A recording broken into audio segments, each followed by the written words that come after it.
अधुरी एक कहाणी, प्रेमाच्या आड राजघराण्याची प्रतिष्ठा। 1980 नंतर लता मंगेशकर यांनी चित्रपट गाणी गाण्यापेक्षा स्टेजवर गाणी गाण्याकडे अधिक लक्ष दिलं। लता मंगेशकर एक अशा गायिका ज्यांनी त्यांच्या करिअरमध्ये अधिक पुरस्कार मिळवलेले आहेत। लता मंगेशकर यांचा जन्म 28 सप्टेंबरला मध्य प्रदेशातील इंदोरमध्ये झाला होता। अनेक दशकं त्यांनी गाण्यातून लोकांचं मनोरंजन केलं। अनेक भाषांमध्ये त्यांनी गाणी गायली। त्यांची गाणी आजही पहिल्यापेक्षा जास्त ऐकली जातात। त्यांच्या जादुई आवाजामुळे देशभरात त्यांचे लाखो चाहते निर्माण झालेले आहेत। वडिलांना संगीताची आवड असल्यामुळे लता दीदींच्या मनात संगीताची आवड निर्माण झाली, त्यामुळे त्या इथपर्यंत पोहोचू शकल्या। लता दीदींनी त्यांच्या करिअरमधलं पहिलं गाणं किती हसाल या चित्रपटासाठी 1942 साली गायलं होतं। लता दीदींना हिंदी चित्रपटसृष्टीत पहिला ब्रेक मिळाला तो आएगा आने वाला या गाण्यासाठी। हे गाणं इतकं व्हायरल झालं की त्यांच्याकडे गाण्यासाठी रांग लागली। अधुरी एक कहाणी, प्रेमाच्या आड राजघराण्याची प्रतिष्ठा। लता दीदी आयुष्यभर राहिल्या अविवाहित। गानसम्राज्ञी लता मंगेशकर यांचं 92 वर्षी निधन झालं। दरम्यान त्यांच्या आयुष्याशी संबंधित अशी एक घटना होती ज्याचा त्यांच्या संपूर्ण आयुष्यावर परिणाम झाला। लता मंगेशकर यांचं लग्न झालं नाही हे आपल्या सर्वांना माहीत आहे। आजपर्यंत त्यांनी लग्न का केलं नाही असा प्रश्न अनेकांच्या मनात येऊन गेला। त्यामागची कहाणीही अतिशय हृदयद्रावक आहे। लता दीदींबद्दल असं म्हटलं जातं की त्याही कुणाच्या तरी प्रेमात पडल्या होत्या, पण लताजींची प्रेम कहाणी कधीच पूर्ण होऊ शकली नाही। कदाचित याचमुळे त्या आजन्म अविवाहित राहिल्या। लता मंगेशकर यांचं लग्न होऊ शकलं नाही। मीडिया रिपोर्ट्सनुसार लता मंगेशकर यांचे डुंगरपूर राजघराण्याचे महाराज राजसिंह यांच्यावर खूप प्रेम होतं। एवढंच नाही तर लता दीदींचे भाऊ हृदयनाथ मंगेशकर हेही महाराजांचे मित्र होते। मात्र हे प्रेम लग्नापर्यंत पोहोचू शकलं नाही। दोघांच्या प्रेमात राजघराणं आलं। सामान्य घरातील कोणत्याही मुलीला आपल्या घरची सून करणार नाही असं वचन राज यांनी आपल्या पालकांना दिल्याचं सांगितलं जातं। हे वचन राज यांनी मरेपर्यंत पाळलं। त्याचवेळी लता दीदींवरही त्यांच्या संपूर्ण घराची जबाबदारी होती, म्हणूनच त्यांनी पुढे जाऊन कधी लग्न केलं नाही। पण लता दीदींप्रमाणे राजही आयुष्यभर अविवाहित राहिले। राज हे लता दीदींपेक्षा 6 वर्षांनी मोठे होते। त्यांना क्रिकेटची खूप आवड होती। ते दीर्घकाळ BCCIचे सदस्यही होते। लता मंगेशकर यांचा कोल्हापुरातील 25 रुपयांचा किस्सा। गानसम्राज्ञी लता मंगेशकर यांच्या वडिलांनी त्यांचं भविष्य वर्तवलं होतं। मुली गळ्यात गंधार घेऊन जन्मली आहे, ही फार मोठी होईल, नाव मिळेल असे उद्गार लता यांचे वडील दीनानाथ मंगेशकर यांनी काढले होते। ते स्वतः अभिजात गायक होते। परवशता पाशदैवी हे त्यांचं नाट्यगीत अमर कीर्तीचं आहे। त्यांची स्वतःची बलवंत कंपनी होती, तसेच चित्रपट संस्थाही त्यांनी स्थापन केल्या होत्या। परंतु 1932च्या बोलपटांच्या गर्दीत त्यांची सिनेमा कंपनी अयशस्वी ठरली। पण मंगेशकर कुटुंबियांमधील लता, आशा, उषा या बहिणींनी आपला आवाज जगात घुमवून अजरामर केला। लता, आशा, उषा, मीना आणि हृदयनाथ ही भावंडे 1941मध्ये सांगलीत दीनानाथ यांचं निधन झाल्यानंतर मंगेशकर कुटुंब कोल्हापुरात आलं। बाबूराव पेंटर यांच्या घराजवळ मंगेशकर कुटुंब राहायचं। लता दीदी काही दिवस भवानी मंडपाजवळील जुन्या वाड्यातील MLG हायस्कूलमध्ये शिकायच्या। त्यांची अंगगाठी सडपातळ होती। त्या कबड्डी आणि खो खो चांगल्या खेळायच्या असा संदर्भ बाबूराव धारावडे यांच्या जुनं कोल्हापूर या पुस्तकात सापडतो। त्यावेळी कोल्हापूरमध्ये मास्टर विनायक यांची हंस पिक्चर कंपनी चांगली चालली होती। मास्टर विनायक यांनी लताजींना कंपनीसाठी काम करायची ऑफर दिली। त्या मॉबमध्ये मुलींच्या मेळ्यात नृत्यात आणि गायनाच्या स्पर्धेत भाग घ्यायच्या। 1941 रोजी पंजाबी चित्रपट खजांची गाणी प्रसिद्ध होती। गायिका नूरजहांनी ती गायली होती। त्या चित्रपटांच्या गाण्यांची एक स्पर्धा राजाराम टॉकीजमध्ये आयोजित करण्यात आली। त्यातील लौट गई पाप अंधी हे गाणं लोकप्रिय होतं। ते लताजींनी खूप सुंदर गायलं। त्या गाण्यासाठी त्यांना केवळ 25 रुपयांचं पहिलं बक्षीस मिळालं होतं। शमशाद बेगम यांच्या आवाजातल्या गाण्यांनी खजांची चित्रपट सुपरहिट ठरला। यातल्या सावन के नजारे हे आहा हा हे गाणं हिट ठरलं होतं। त्यावेळी पुण्यात या चित्रपटाचा रौप्य महोत्सवाच्या निमित्त ग्लोब थिएटरमध्ये नवोदित कलाकारांसाठी गायन स्पर्धा आयोजित करण्यात आली होती। त्या स्पर्धेत 12 वर्षाच्या लतानं भाग घेऊन खजांचीमधील गाणं गाऊन पहिला क्रमांक मिळवला होता। लता मंगेशकर या ताऱ्याचा उदय होण्यापूर्वी ज्या गायकांनी आपली संगीत कारकीर्द फुलवली होती त्यापैकी एक होत्या शमशाद बेगम। दरम्यानच्या काळात विनायकरावांनी पुण्यात स्थलांतर केलं। तिथे त्यांनी आचार्य अत्रे, राजगुरू आदींच्या सहकार्याने युग फिल्म कंपनी प्रायव्हेट लिमिटेड ही संस्था काढली। दामोअण्णा मालवणकर, मीनाक्षी, विष्णुपंत जोग, सहाय्यक दिग्दर्शक दिनकर द पाटील, माधव शिंदे, वसंत शेळके यांच्यासोबत लता दिदींनाही त्यांनी पुण्यात नेलं. तेथे सरकारी पाहुणे, पहिली मंगळागौर हे चित्रपट काढले. त्यामध्ये लता यांनी आम्ही वळिखले ग हे गाणं परकर पोलक्यात नाचत बागडत गायलेलं आहे. विनायकराव परत कोल्हापुरात आले. इथे त्यांनी शालिनी स्टुडिओमध्ये प्रफुल्ल पिक्चर्स संस्था काढली. त्यामुळे लताजी पुन्हा कोल्हापुरात आल्या. संगीत दिग्दर्शक दत्ता दावदेकर यांनी लताजींना पार्श्व गायनाची संधी दिली. विनायकरावांनी पुन्हा मुंबईस प्रफुल्लचे स्थलांतर केलं. विनायकरावांनी येथे मोठे चित्रपट काढले. त्यांनी आपल्या चित्रपटात गोड गळ्याची अभिनेत्री नूरजहाँ यांना काम दिलं होतं. नूरजहाँ आणि लता यांचा परिचय चित्रपटातूनच झाला. पार्श्वगायिका म्हणून लताजींना मुंबईत प्रसिद्धी मिळाली होती. राज कपूर यांच्या बरसातमधील हवा में उडता जाए, आवारामधील घर आया मेरा परदेसी या गाण्यांनी लोकांच्या मनावर अधिराज्य गाजवलं होतं. मेहबूब यांच्या अंदाज चित्रपटात संगीत दिग्दर्शक नौशाद यांनी लताबाईंच्या आवाजाचं सोनं करून घेतलं होतं. तसेच संगीत दिग्दर्शक हेमचंद्र प्रकाश यांनी महलमधील आएगा आएगा आनेवाला हे गाणं प्रेक्षकांच्या पसंतीस उतरलं. नंतर सी रामचंद्र यांच्याबरोबर त्यांनी काम केलं. अनारकली चित्रपटातील ये जिंदगी उसी की है या गाण्याने सिनेरसिकांना मोहून टाकलं होतं. लता यांच्या या सर्व यशाने कोल्हापूरकरांचा अभिमान वाढला. कोल्हापूरकरांनी लताजींना अक्षरशः डोक्यावर घेतलं. हाजी पेंढारकर यांनी मदन मोहन लोहे यांच्या हस्ते लताजींचा सत्कार करायचं ठरवलं. लता मंगेशकर यांच्या पार्श्वगायनाचा रौप्य महोत्सव कलानगरीत करण्याचं ठरवलं. 1967चे वर्ष शाहू खासबाग कुस्त्यांच्या मैदानात संध्याकाळी सत्कार सोहळा झाला. गर्दीने मैदान तुडुंब भरलं होतं. भाई M.K. जाधव नगराध्यक्ष होते. दिनकरराव यादव जिल्हा परिषद अध्यक्ष, विख्यात कादंबरीकार आणि मास्टर विनायकांच्या कुटुंबातील ज्येष्ठ सदस्य वि.स. उर्फ भाऊसाहेब खांडेकर यांच्या हस्ते सत्कार करण्यात आला. नगराध्यक्षांनी भाषण केलं. ते म्हणाले, लताचा गळा म्हणजे ईश्वरी लेणं आहे. ते क्वचितच कोणाला तरी लाभतं. ते त्यांना त्यांच्या पित्यांच्या वारशाने आणि पुण्याने लावलं आहे. लता दिदींच्या आवाजाने सारं कोल्हापूर लतामय झालं होतं. जवाहरलाल नेहरू कधीच सार्वजनिकरित्या रडत नसत आणि दुसऱ्या माणसासमोर रडणं त्यांना कधी आवडलं नाही असं सांगितलं जातं. परंतु 27 जानेवारी 1963 रोजी लता मंगेशकर यांनी कवी प्रदीप यांनी लिहिलेलं ए मेरे वतन के लोगो हे गाणं गायलं तेव्हा पंडित नेहरूंना स्वतःच्या अश्रू आवरता आले नाहीत. गाणं गाऊन झाल्यावर लता मंच्या मागे कॉफी पित होत्या. तेव्हा दिग्दर्शक महबूब खान यांनी पंडितजी बोलावत असल्याचं सांगितलं. महबूब लता यांना घेऊन नेहरूंसमोर गेले. ही आमची लता, तुम्हाला हिचं गाणं कसं वाटलं? यावर नेहरू म्हणाले, खूपच सुंदर. या मुलीने माझ्या डोळ्यांमध्ये अश्रू उभे केले. असं म्हणून त्यांनी लता मंगेशकर यांची गळाभेट घेतली. लगोलग या गाण्याची मास्टर टेप विविध भारतीच्या केंद्रावर पाठवण्यात आली आणि विक्रमी वेळेत त्याची रेकॉर्ड बाजारात विक्रीसाठी आली. काही दिवसांमध्येच हे गाणं राष्ट्रीय पातळीवर प्रचंड लोकप्रिय झालं. नेहरू 1964 साली मुंबईत आली तेव्हा ब्रेबॉर्न स्टेडियममध्ये आरुदया चित्रपटातील अजी रूठ कर कहाँ जाइएगा हे गाणं त्यांच्यासमोर म्हटलं होतं. त्यावेळी नेहरूंनी त्यांना पुन्हा एकदा ए मेरे वतन के लोगो हे गाणं म्हणण्याची विनंती चिठ्ठी पाठवून केली होती.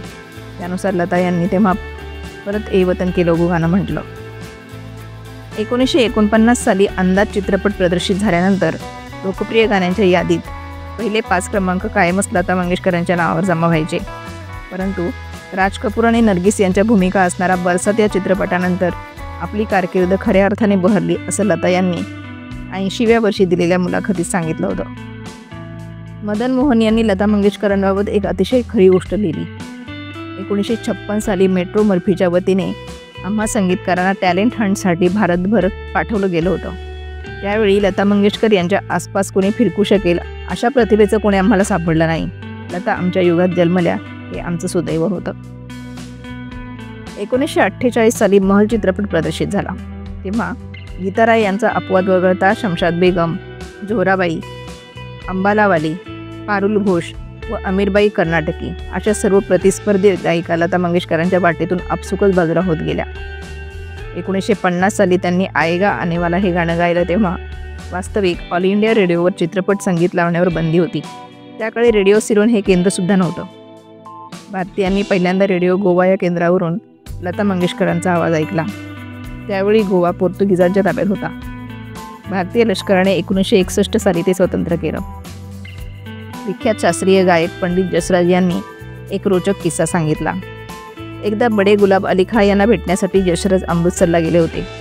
तिथे ते बोलत असताना ट्रान्झिस्टरवर लता यांचं ये जिंदगी उसी की है जो किसी का हो गया हे गाणं वाजायला लागलं. तर खासाहेब बोलता बोलता अचानक गप्प झाले आणि गाणं संपल्यावर म्हणाले, कम वक्त कभी बेसुरी होती ही नाही. या टिप्पणीत पित्याची ममता आणि एका कलाकाराला वाटणारा हेवासुद्धा होता असं यशराज म्हणतात. लता मंगेशकरांच्या गाण्याची सुरुवात त्या 5 वर्षांच्या असताना झाली. लता स्वतः म्हणतात, मी माझे वडील दीनानाथ मंगेशकर यांना गाताना पाहिजे, पण त्यांच्यासोबत गाण्याचं धाडस माझ्यात नव्हतं. एकदा ते त्यांच्या एका शिष्याला उरिया धनश्री हा राग शिकवत होते. काही कारणांमुळे ते थोडा वेळ खोलीबाहेर गेले. मी बाहेर खेळतच होते. बाबांचा शिष्य गात असल्याचं मी ऐकलं. मला वाटलं तो मुलगा योग्य रीतीने गात नाही आहे. मी त्याच्यापाशी जाऊन त्याला कसं गायचं हे स्वतः गाऊन दाखवलं. बाबा परत आले तेव्हा त्यांनी दाराच्या उंबऱ्यावरून मला गाताना पाहिलं. मग त्यांनी माझ्या आईला बोलावून सांगितलं, आपल्याच घरात एक चांगली गायिका आहे, याचा आपल्याला पत्ताच नव्हता. दुसऱ्या दिवशी सकाळी 6 वाजता बाबांनी मला उठवलं आणि तानपुरा घ्यायला सांगितला. आजपासून तू गाणं शिकायचं असं ते म्हणाले. उरिया धनश्री याच रागापासून सुरुवात झाली. त्यावेळी मी 5 वर्षांची होते. लता मंगेशकरांनी अनेक संगीतकारांबरोबर काम केलं आहे. गुलाम हैदर यांच्यासाठी त्यांच्या मनात विशेष जागा होती. बीटवर येणाऱ्या शब्दांवर थोडं अधिक वजन द्यायचं, त्याने गाणं उंचावतं अशी शिकवण हैदर यांनी लता मंगेशकरांना दिली होती. अनिल विश्वास यांनी त्यांना श्वासावर कसं नियंत्रण ठेवायचं हे शिकवलं होतं. हरीश भिमानी यांनी लता दीदी अजीब दास्ता है या पुस्तकामध्ये लिहिलं आहे की ऐकणाऱ्याला खटकणार नाही अशा रीतीने गाणं म्हणताना कोणत्याही ठिकाणी श्वास घ्यायचा, या बाबतीत अनिलदा अतिशय जागरूक होते. 2 शब्दांदरम्यान श्वास घेताना शांतपणे चेहरा मायक्रोफोनपासून दूर न्यायचा, श्वास घ्यायचा आणि लगेच चेहरा पूर्ववत करून गाणं सुरू ठेवायचं. ही पद्धत अनिल विश्वास यांनी लता यांना शिकवली. माईकसोबतचा हा खेळ पार पाडत असताना शेवटच्या शब्दाचं अखेरचं अक्षर आणि नवीन शब्दाचं पहिलं अक्षर जरा अधिक जोरानं गावं लागतं. लता मंगेशकर यांनी सुरेलपणासोबत उर्दू भाषेतील उच्चार उत्तम रीतीने करूनही लोकांचं लक्ष वेधून घेतलं. याचं श्रेय दिलीप कुमार यांना द्यायला हवं. हरीश भिमानी यांनी लता दीदी अजीब दास्ता ही या पुस्तकामध्ये लिहिल्यानुसार एके दिवशी अनिल विश्वास आणि लता मुंबईच्या लोकल ट्रेनने गोरेगावला जात होते. अचानक बांद्रा स्थानकावर त्या ट्रेनमध्ये दिलीप कुमार चढले. अनिल विश्वास यांनी नवीन गायिकेची दिलीप कुमार यांच्याशी ओळख करून दिली. तेव्हा ते म्हणाले, मराठी लोकांच्या तोंडातून आमटी भाताचा वास येतो, त्यांना उर्दूची चव काय कळणार. लता मंगेशकरांनी ही गोष्ट आव्हान म्हणून स्वीकारली. त्यानंतर शफी साहेबांनी त्यांच्यासाठी एक मौलवी प्रशिक्षकाची तजवीज केली. त्यांचं नाव महबूब असं होतं. लता यांनी त्यांच्याकडून उर्दू भाषेतील खाचाखोचा समजून घेतल्या. त्यानंतर थोड्या काळाने लाहोर या चित्रपटाचं चित्रीकरण सुरू झालं. तिथे जद्दनबाई आणि त्यांची मुलगी नरगिससुद्धा उपस्थित होत्या. लता यांनी त्या स्टुडिओमध्ये दीपक बगैर कैसे परवाने जल रहे हैं या गाण्याचं रेकॉर्डिंग सुरू केलं. रेकॉर्डिंग नंतर जद्दनबाई यांनी लता मंगेशकरांना बोलावलं आणि म्हणाल्या, माशाल्लाह बेटा, असा उच्चार सर्वांनाच करता येतो असं नाही. लता यांच्या आवाजाची आणखी एक खासियत म्हणजे त्यांचा आवाज चिरतरुण राहिला. 1961 साली झालेल्या जंगली या चित्रपटात सायरा बानो यांच्यासाठी त्यांनी कश्मीर की कली हे गाणं म्हटलं. तेव्हा त्यांच्या आवाजात मादकता व नाजूकपणा होता. हेच गुण 12 वर्षांनी आलेल्या अनामिका चित्रपटात जया भादुरीसाठी म्हटलेल्या बाहों में चले आओ या गाण्यातही दिसून आलं. महबूब खान ऑस्कर पारितोषिक सोहळ्यात सहभागी होण्यासाठी 1958 साली लॉस एंजेलिसला गेले होते. त्यावेळी समारंभ झाल्यावर 2 दिवसांनी त्यांना हृदयविकाराचा झटका आला. त्यावेळी लता यांनी त्यांना मुंबईहून फोन केला. तब्येतीची चौकशी झाल्यावर महबूब साहेबांनी त्यांना सांगितलं, तुमचं गाणं ऐकण्याची खूप इच्छा आहे, पण इतक्या अवघड परिस्थितीत रेकॉर्ड कुठून आणू. हे ऐकल्यावर त्यांना कोणतं गाणं ऐकायचं असं लता यांनी विचारलं आणि मग महबूब साहेबांच्या मागणीखातर त्यांनी फोनवरून रसिक बलमा हे गाणं गुणगुणलं होतं. आठवड्याभराने लता यांनी पुन्हा एकदा ते गाणं महबूब यांना ऐकून दाखवलं. महबूब साहेबांची तब्येत सुधारण्यामध्ये या गाण्याचं योगदान किती होतं हे ईश्वरच सांगू शकेल. पण त्या प्रसंगानंतर लता यांच्यासाठी हे गाणं खास झालं असं राजू भरत यांनी लता मंगेशकरांच्या चरित्रात लिहिलं आहे. नूरजहां आणि लता यांची वाघा सीमेवर झाली भेट. आधी भारतात राहणाऱ्या आणि मग पाकिस्तानला गेलेल्या नूरजहां यांच्याशी लता मंगेशकरांची घनिष्ठ मैत्री होती. एकदा लता 1952 साली अमृतसरला गेल्या होत्या. तेव्हा 2 तासांच्या अंतरावर लाहोरमध्ये राहणाऱ्या नूरजहां यांना भेटायची त्यांना इच्छा झाली. लगेचच लाहोरला फोन लावण्यात आला आणि दोघींनी 2 तास फोनवर गप्पा मारल्या आणि मग भारत पाकिस्तान सीमेवर एकमेकींची भेट घ्यायचं ठरलं. विख्यात संगीतकार सी रामचंद्र यांनी त्यांच्या आत्मचरित्रात लिहिलं आहे की मी माझ्या संपर्कातील लोकांच्या मदतीने या भेटीची तजवीज केली.